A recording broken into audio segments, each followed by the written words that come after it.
कबीरा जब पैदा हुए, जग हंसे खुद रोए, ऐसी करनी कर चलो, आप हंसे जग रोए।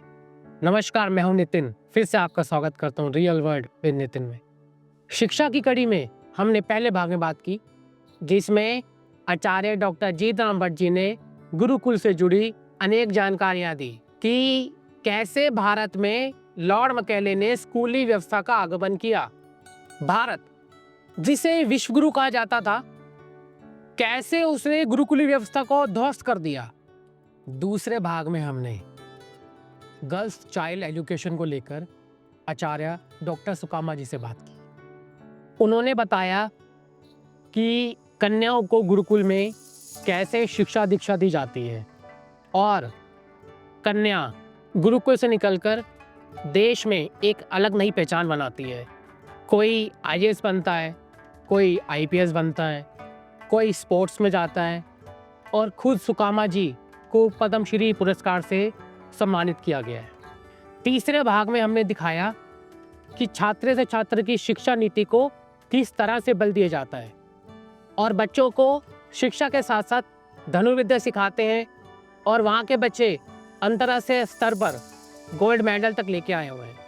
चौथे भाग में हमने दिखाया कि गुरुकुल रेवासा धाम सीकर में बच्चों को वैदिक एजुकेशन और आज के युग की आधुनिक शिक्षा किस तरह से दी जाती है, जैसे कंप्यूटर, मैथ, लाइब्रेरी, साइंस और खेलकूद इत्यादि बच्चों के लिए कितने महत्वपूर्ण हैं।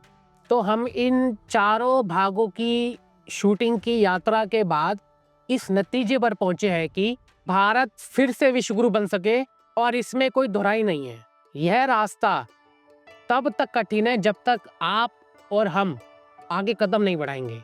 तो इसके लिए समाज के उस सक्षम वर्ग को आगे आना पड़ेगा जो पूर्ण रूप से सहयोग कर सके। तो जिसकी शुरुआत हमने एक बोर्ड के गठन से करी। हमारे बोर्ड में जो सदस्य हैं वो निःशुल्क काम कर रहे हैं, निस्वार्थ अपना पूर्ण रूप से समय दे रहे हैं, जिसकी जानकारी हमारी वेबसाइट realworldwithnitin.com पर उपलब्ध है। तो आइए बताते हैं कि हमारी समस्या क्या है और उसका समाधान कैसे देखते हैं और कैसे करने वाले हैं। हमने अपनी वेबसाइट पर सभी गुरुकुलों की जानकारी डाली है, जहाँ गुरुकुल से जुड़ी हुई हर समस्याओं की जानकारी रहेगी, चाहे वह पुस्तक से संबंधित हो या शिक्षक देना हो, कमरे से कमरा डालना हो इत्यादि। उनको किसी प्रकार की कोई भी समस्याओं का निवारण हमारे बोर्ड के माध्यम से करने का हम प्रयास करेंगे। समाज के सक्षम वर्ग से अनुरोध है कि हमारा इस पहल में साथ दें।